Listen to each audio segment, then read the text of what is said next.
Malam kian pekat, salah satu sudut di kota Jakarta kian padat.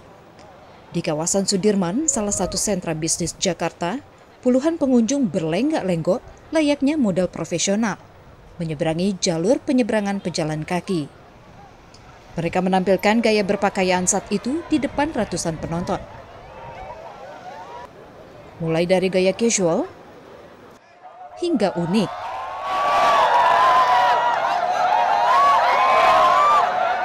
Tak ayal penampilan mereka menuai tepuk tangan dari halayak.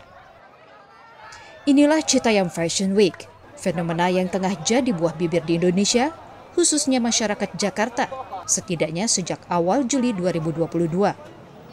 Fenomena ini sendiri berawal dari street fashion yang dipopulerkan para remaja yang kebanyakan berasal dari pinggiran Jakarta, termasuk Citayam, sebuah kelurahan di Jawa Barat.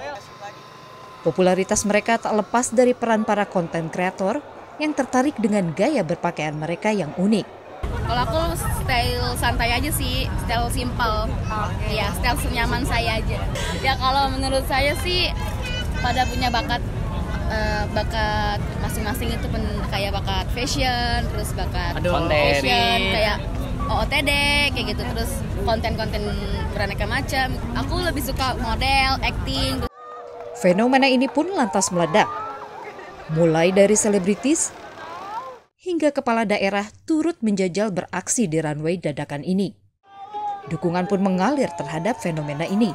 Asalkan positif, saya kira nggak ada masalah. Hal-hal yang positif itu diberikan dukungan dan didorong. Asal tidak menabrak aturan.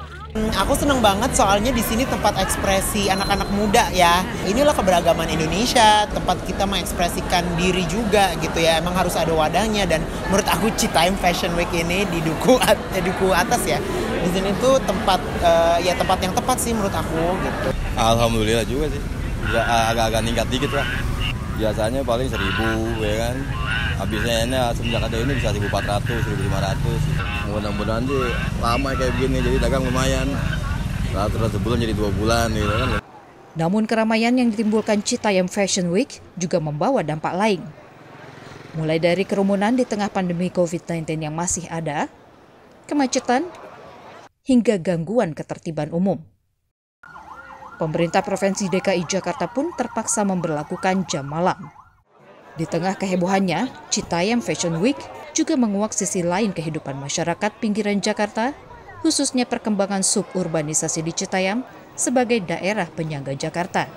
Yang paling awal dari fenomena Citayam Fashion Week itu hanya fenomena ekspresi ya, kebutuhan ekspresi, pengakuan, sekaligus perlawanan tersembunyi ya, karena tempat gua nggak ada kayak begini nih, gua pengen dong bikinin, kayak begitulah.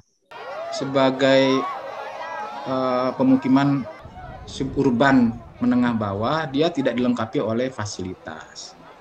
Jadi fasilitas sosial itu sangat rendah di situ. Apalagi fasilitas anak muda. Akhirnya mereka cari ruang, cari fasilitas umum, dia dapatkan di situ. Dan dia dapatkan juga tidak menuntut. Dia hanya mengubah secara image.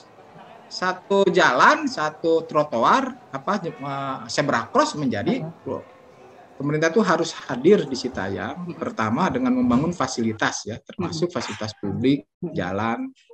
Yang kedua membangun fasilitas pendidikan. Potensi Citayam Fashion Week juga membuat Paula dan suaminya, aktor Baim Wong, serta satu pihak lain berupaya mengklaim hak kekayaan intelektual dengan mendaftarkan merek tersebut ke Direktorat Jenderal Kekayaan Intelektual. Namun langkah tersebut dikecam publik sehingga mereka membatalkannya.